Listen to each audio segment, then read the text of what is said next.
Расскажите, как начался сегодня ваш день? Ой, сегодня, день начался как обычно, как и всегда. Обязательно с чашечки ароматного кофе, так чтобы как бы запустить мыслительный процесс. Прихожу в офис утром, коллеги обычно уже бывают на местах. Проверка почты, обсуждение и рабочих моментов, и в целом, как прошел день предыдущий у меня, у ребят. То есть вот в целом как обычно. Армения резкий переезд в Южный Судан, в котором в то время только обрел независимость. Территория была неспокойна, вот не было ли вам страшно? Ой, с Южным Суданом это была действительно совершенно отдельная история, потому что это был мой первый международный опыт. И когда я получила, когда предложили туда поехать, я вообще отдыхала в это время, у меня был отпуск, и получив вот это сообщение, была паника, если честно, потому что едешь в совершенно незнакомую страну, более того, это не только страна, это совершенно незнакомый континент, где все по-другому. Ну и плюс обстановка, конечно, не самая лучшая в то время была. Было страшно, если честно. И до того, как вот вылететь, у меня постоянно паника, куда я еду, зачем я еду, вообще мне нужно это или нет. Конечно, семья очень поддерживала.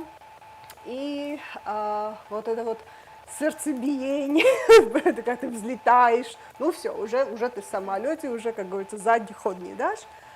По прилету, думаешь, вот теперь я здесь, теперь нужно уже как-то выкручиваться из этой ситуации, принять, и в целом уже как бы адаптировать. Хотя, если честно, было очень страшно поначалу, очень трудно было.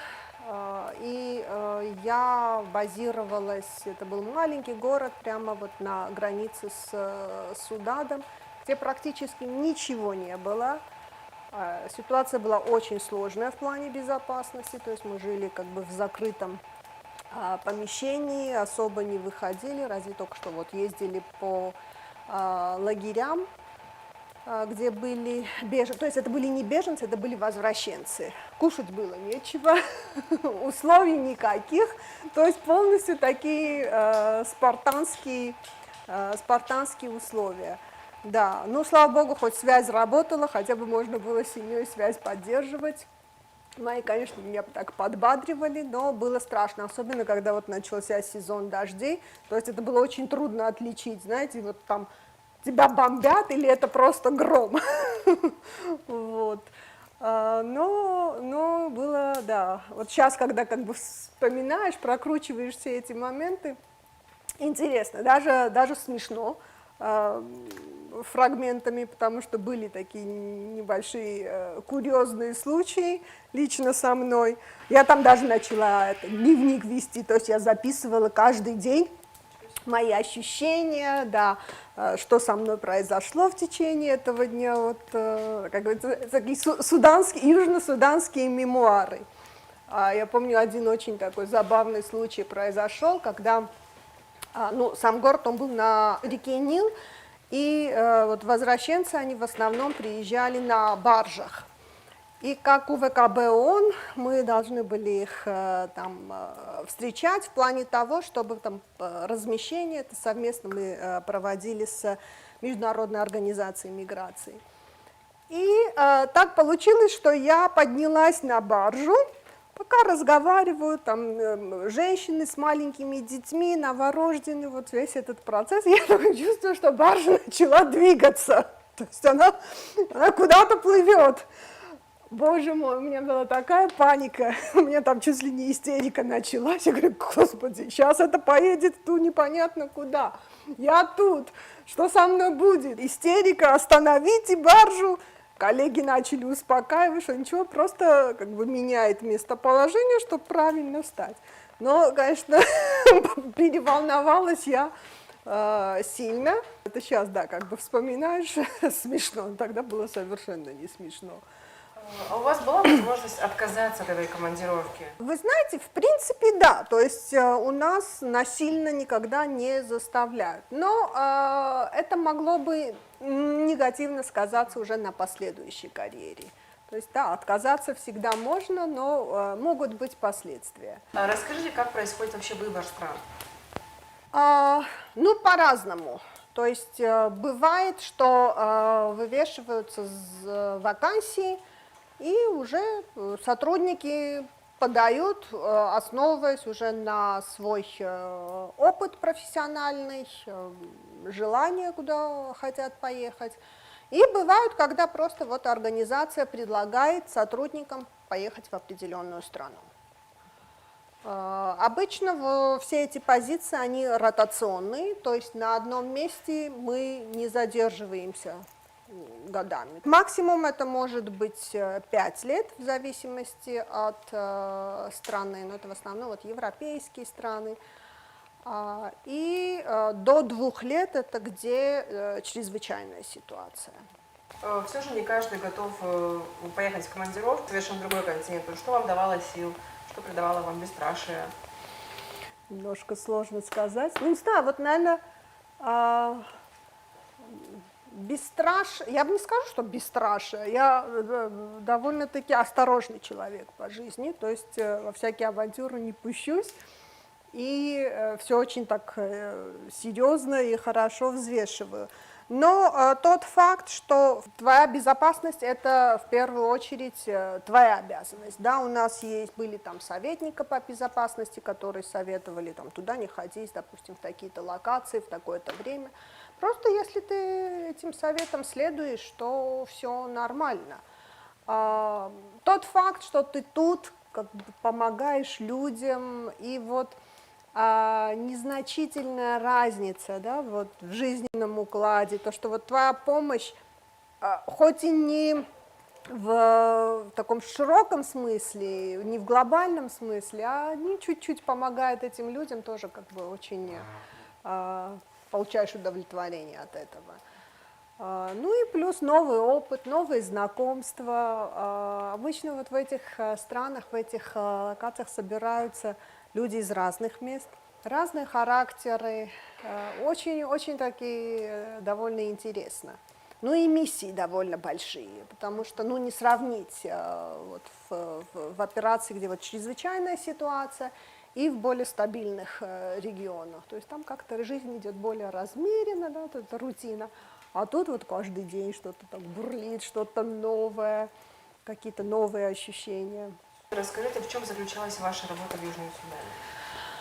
В Южном Судане я была главой офиса в Ренке,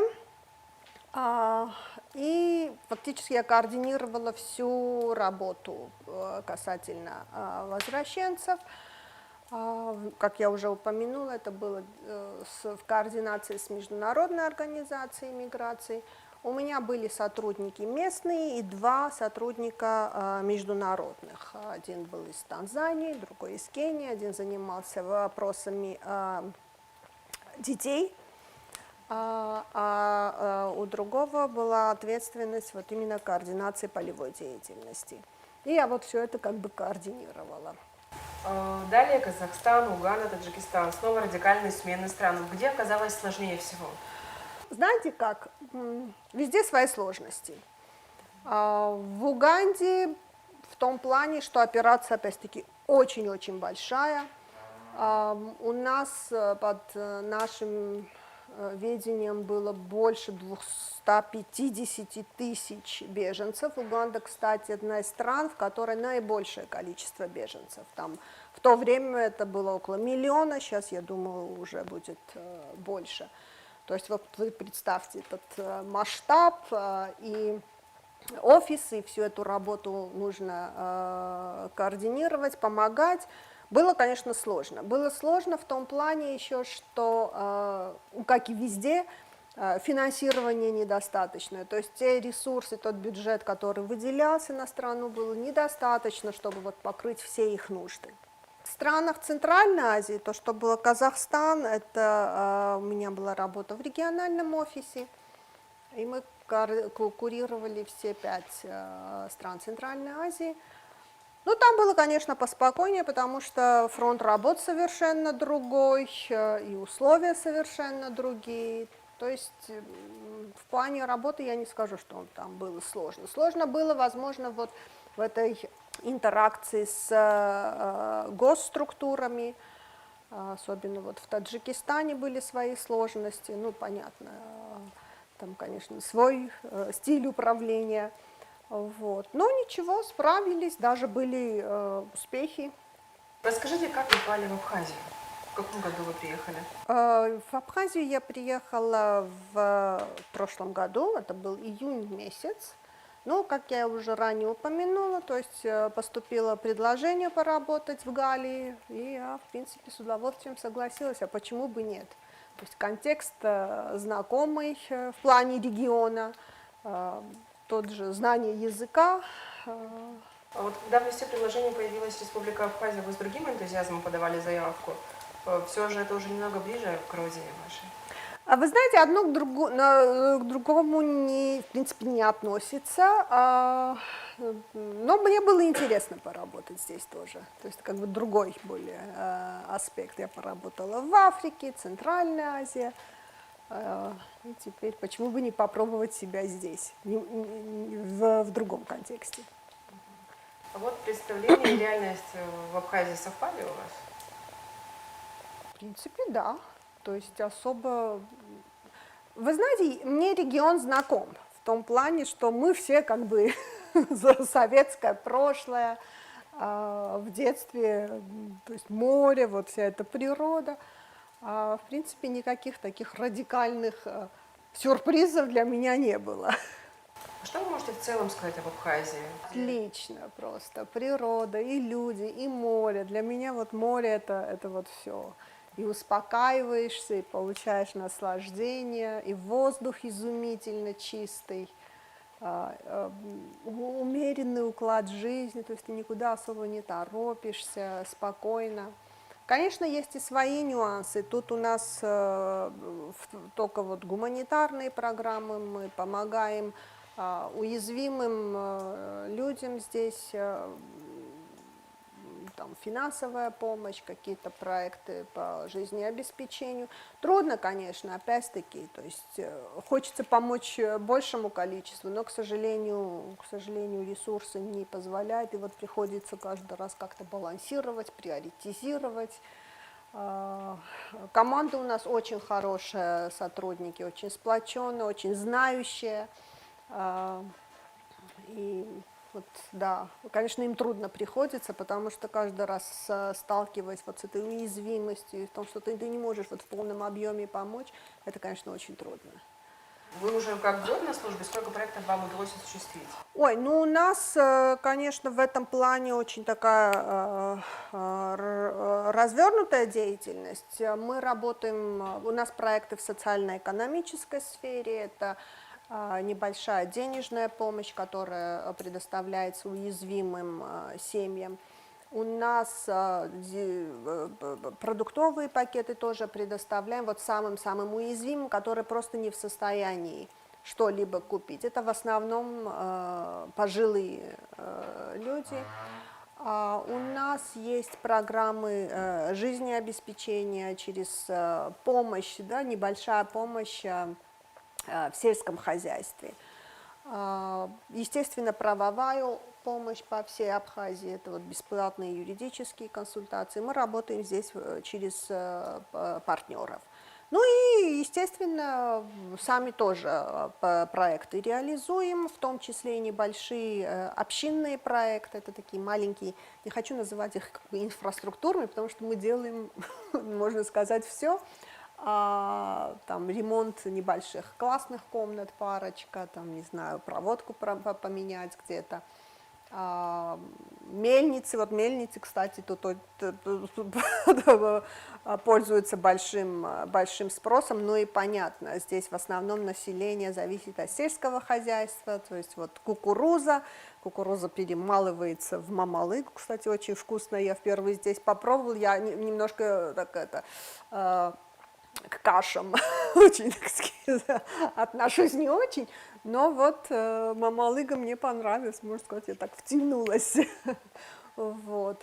Вот такие вот маленькие проекты. В этом году, что мы реализовали, мы сделали где-то 8 проектов, и сейчас вот заканчиваем, но они очень-очень небольшие. Мы отремонтировали раздевалки на Гальском стадионе, кстати, очень прекрасные, все получилось, да. И вот сейчас собираемся футбольному клубу «Самурзакан», как бы тоже под гидой этого проекта, передать спортинвентарь, там мячи, то есть все, что связано с футболом. Вот.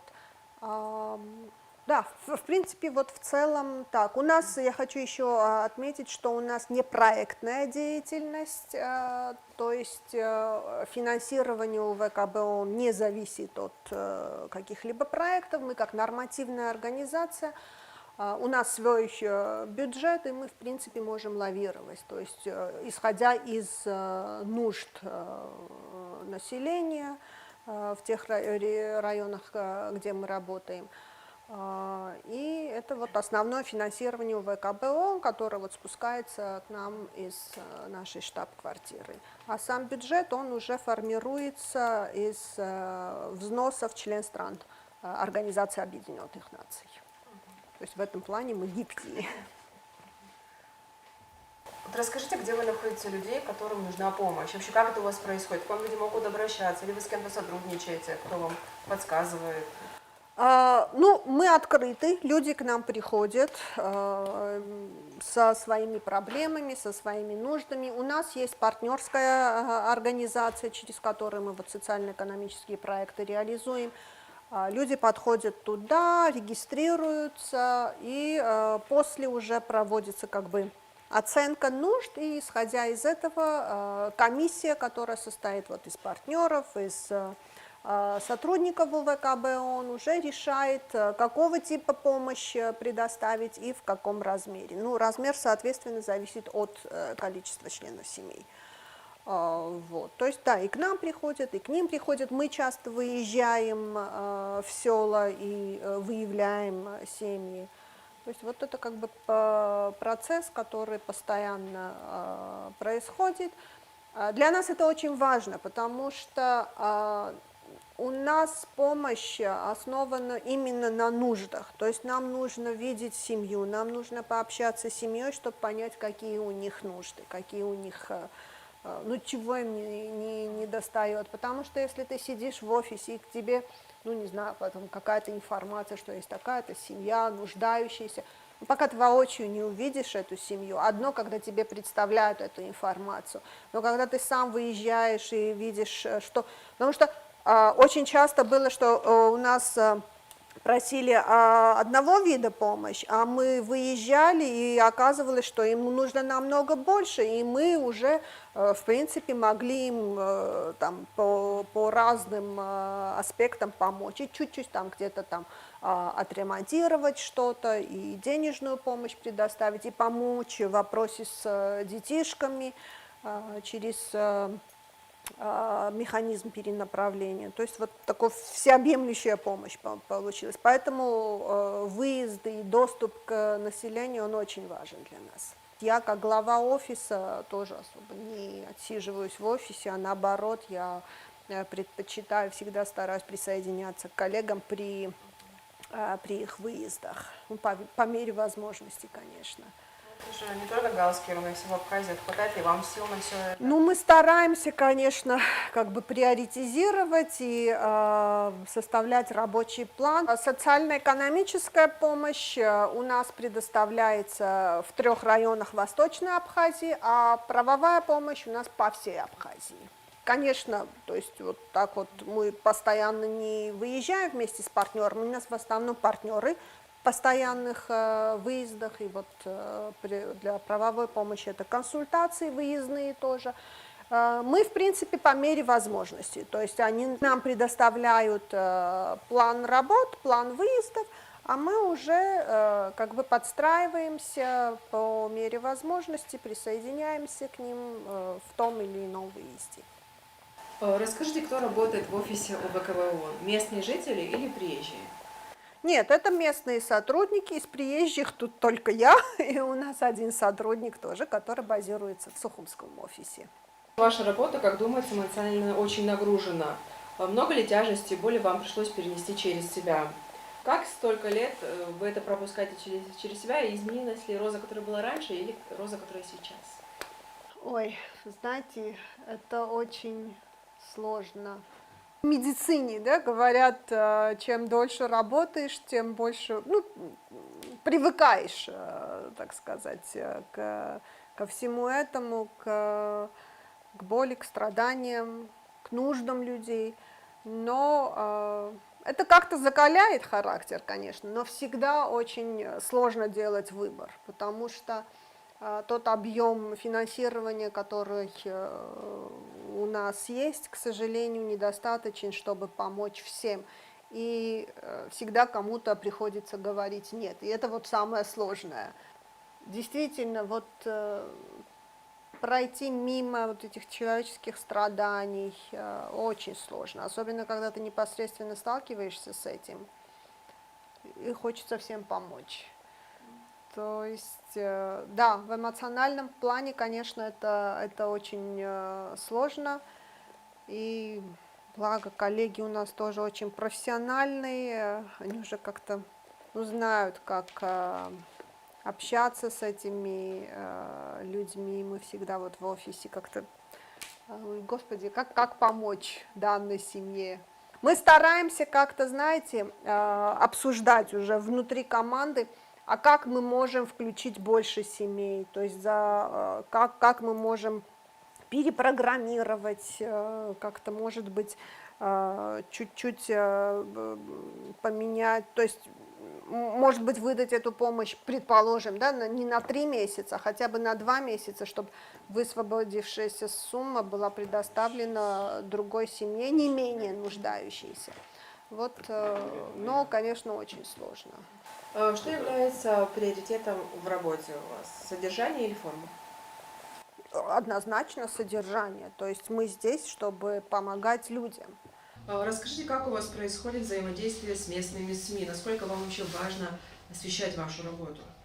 Вы знаете, мы так как-то особо не фокусируемся на том, чтобы вот постоянно освещать нашу деятельность. Да, мы, можно сказать, зациклены на работе, и как бы вот этот аспект, он уходит на второй план, но мы, в принципе, открыты, и это очень важно, чтобы люди и общественность в целом знала, кто мы, что мы делаем, какие у нас проекты. Мы, в принципе, работаем с людьми и с уязвимыми людьми. И вот этот нюанс, он немножко такой сенситивный, поэтому особо вот так вот рекламировать и афишировать мы не афишируем так особо, но в целом мы предоставляем информацию в общих чертах, чем занимается УВКБ ООН. На что в ВКБ есть запрет, что не подлежит пересмотру или выходу за рамки? Ну вот это однозначно предотвращение сексуальной эксплуатации и надругательств. То есть вот это что неприемлемо ни в каком контексте, ни в какой операции. Это не только для УВКБ ООН, это для ООН в целом. То есть вот это как бы та красная линия, за которую ни в коем случае ни один сотрудник, и не только сотрудник, это касается и организаций, которые сотрудничают с нами. То есть переходить за это неприемлемо и очень серьезно наказуемо. Насколько вы оцениваете свое понимание населения тех стран, где вы работали? Вы знаете, я скажу, что довольно-таки хорошо и успешно, потому что куда бы я ни приезжала, я всегда стараюсь вот понять, как живут обычные люди. То есть я общаюсь с ними, я встречаюсь с ним, мы как-то проводим время, вот именно понять, как они живут, как действуют в обиходе. И, в принципе, мне удается установить этот контакт и с людьми, которые на определенных руководящих должностях, и с людьми, которыми мы работаем. Наверное, каждая страна за 5 лет работы откладывает в вас свой отпечаток. С чем вы уехали из Южного Судана, Уганды, Казахстана, и как считаете, что вы увезете с собой из Абхазии? Какой отпечаток она оставит на вас? Сложный вопрос, знаете, я как-то не думала об этом. Африка удивительное место. Африку ты либо любишь, либо нет. Мне Африка понравилась после определенного промежутка времени, конечно. И, наверное, природа и вот те ощущения, которые у меня там были. Это вот что-то такое поэтично-романтическое, да, когда ты вот видишь эти закаты, этих людей, сразу почему-то мне, по крайней мере, всегда на ум, на память приходили вот строчки Гумилева про Африку. Вот. Что касается Центральной Азии, Восток, интересный быт, традиции. В Таджикистане было очень интересно, вот эта теплота людей, знаете, вот эта особая доброта, которая у них была, особенно вот среди того населения, с которым мы работали. Вот. И я тоже очень часто вспоминаю этот период. Что я увезу отсюда? Ну, тоже, я думаю, пока что я не собираюсь уезжать, еще я здесь, но очень хорошие, добрые люди, изумительная природа. Я не знаю, я вот немножко затрудняюсь ответить на этот вопрос, но в любом случае везде я испытывала такие положительные очень эмоции. Были, конечно, какие-то проблемы, неурядицы с работой, там, в коллективе, но никогда вот этот негатив никогда не зашкаливал. То есть у меня везде складывались хорошие отношения и очень теплые, и в принципе с очень многими коллегами и не коллегами вот до сих пор поддерживаем связь. Как вы бы обозначили одним словом работу в ВКБ ООН? Одним словом. Про что это? У ВКБ ООН это про гуманизм, про эмпатию, сострадание и помощь людям. Вы уже много лет вдали от дома, вы всегда в работе. Какую цену вы за это платите? Ой, конечно, трудно быть вдалеке от семьи, и очень часто упускаешь вот определенные семейные праздники, мероприятия. Но это путь, который я выбрала, и семья меня поддерживает в этом плане очень сильно. По возможности каждый раз я стараюсь можно больше времени проводить с ними.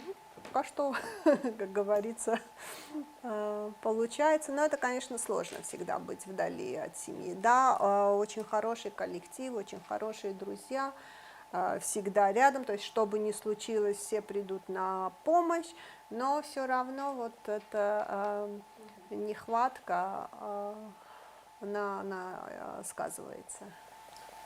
Сколько лет вы работаете в целом в ВКБ ООН? В ВКБ ООН я начала работу с 2002 года, то есть это уже 21 год получается. Это очень большой срок. Вот вы ранее говорили, что вы даже в это время писали дневники, записывали заметочки. Может быть, у вас есть желание написать какую-нибудь книжку обо всем вот этом вот? Вы знаете, это очень интересное, предложение, потому что я очень часто даже сама своим коллегам, которые выходят на пенсию, я всегда говорю, вот как раз самое то заняться написанием мемуаров, потому что жизнь в ВКБ ООН, она действительно очень насыщенная. И тот факт, что мы работаем в разных странах, действительно это накладывает такой сильный отпечаток и грандиозный опыта набираешься. Как я говорила, это и смешные, и курьезные ситуации, и то есть даже где-то и трудные ситуации, из которых приходилось выходить. Но было бы интересно, посмотрим. Да, но это что-то, я думаю, даже и для постороннего человека будет очень интересно прочитать вот все эти записки. А вот что бы вы сказали обложкой своей книги? Прям меня в тупик поставили этим вопросом. Конечно, не хочется такое банальное какое-то название, обложка книги, но это нужно подумать серьезно. То есть, чтобы не такое трафаретное было, но в то же самое время серьезно легкое, да? Я не знаю. Но вы задумывались над тем, как я поняла, все-таки все Вы знаете, так серьезно, чтобы самой сесть написать, нет. Но у меня всегда вот эта мысль проскальзывала, что вот, может быть, не... Я вела очень серьезно этот дневник в Южном Судане. Я начала его, продолжила его в Казахстане. Более или менее сошло на нет, то есть к минимуму в Уганде. В Таджикистане уже был полный ноль, но, конечно, это ты все помнишь. Может быть, как-то можно будет потом вернуться к этому. Даже если и не опубликовать, то, по крайней мере, для себя время от времени возвращаться вот к этим историям. И... Ну, было бы интересно, думаю, прочитать.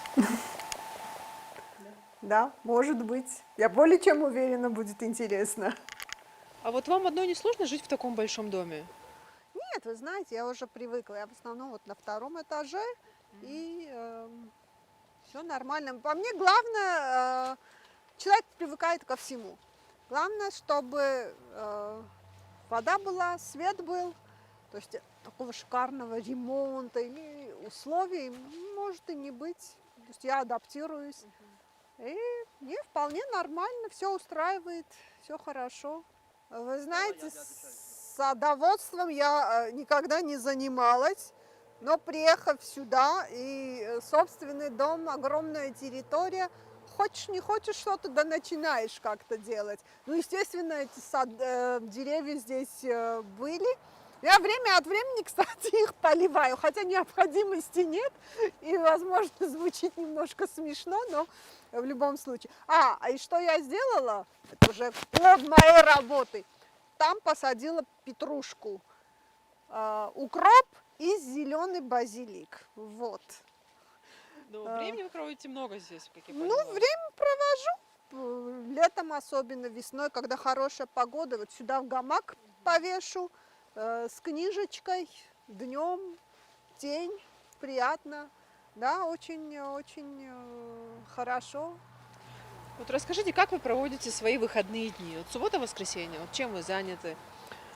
Домашние дела, уборка, стирка, здесь по двору уберусь, может на море поеду, если, то есть летом, естественно, на пляж. Такая спокойная рутина. Вот расскажите, где вы родились, выросли, в какой семье, кто вы по образованию? Родилась я в Ереване, мама, папа, сестра у меня. По образованию я специалист международного права, заканчивала в Ереване высшее образование. Из какой культуры состоите вы? Вот ваши главные книги, герои, персонажи.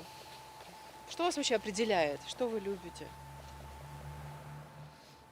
Сложный вопрос. Вернее, вопрос не сложный, на него сложно ответить однозначно.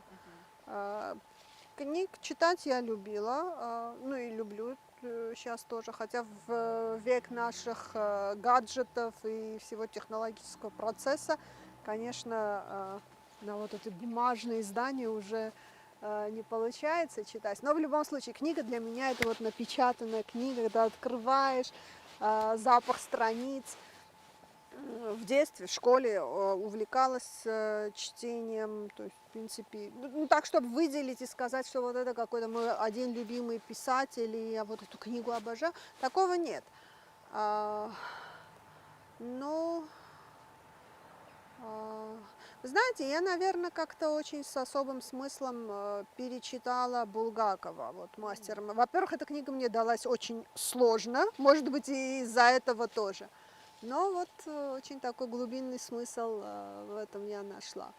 Я очень люблю оперу, я очень люблю ходить на разные концерты, то есть это филармония, может быть, могут быть эстрадные концерты. Люблю музыку слушать. Вот, то есть историю люблю. Я даже в какой-то момент, период, знаете, вот увлеклась вот периодом декабристов. И, в принципе, перечитала все книги касательно вот этой эпохи. Вот. У моей бабушки была очень богатая библиотека, и вот мы как бы каникулы, дети, всем этим увлекались. Но нам с детства, конечно, и родители, и бабушки, дедушки всегда прививали вот любовь к чтению, к искусству, к культуре, музеи, то есть это все в нашей семье присутствовало всегда.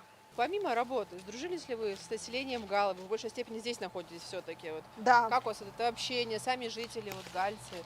ну, Или вы только вот у вас тесный круг, коллеги, вот работа? Как не только коллеги, вот выезжаем, у нас очень хорошие отношения сложились с администрацией, с Константином Эдуардовичем иногда, то есть бывают такие неформальные встречи. Нет, ну, сказать, что я всех знаю, тоже неправильно. Вот у меня соседка, бабушка одна живет, очень такая бдительная, всегда старается какой-то но русским она не владеет, и как-то так не получается наше общение. Но, по крайней мере, вот такие основные фразы, как дела, как это у нас. И она каждый раз меня спрашивает: ты одна? Я говорю: да. Не боишься? Я говорю: нет, не боюсь. Я тоже не боюсь.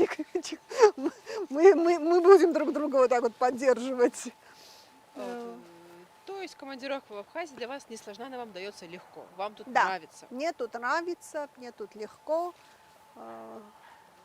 Это вообще ваш первый визит в Абхазию, или вы до этого тоже были в Абхазии? Нет, до этого, ну, вы знаете, в детстве, по-моему, да, это было еще в советское время, я была совсем маленькая, то есть я практически не помню. Но по фотографиям я знаю, что мы сюда приезжали. А так, в сознательном возрасте, то есть сознательный период, это первый визит. Вы всего лишь год пока в Абхазии, у вас еще 4 года, насколько я знаю, всего 5. Нет, к сожалению, нет, здесь в Абхазии на 2 года. На 2 Да. года, то есть? На 2 года, то есть у меня, ну, с возможностью еще продления на год. И с долей большой вероятности я продлю, конечно же. А вот после окончания командировки вы хотите все-таки вернуться в Абхазию потом? Да, почему бы нет? В определенный период с удовольствием.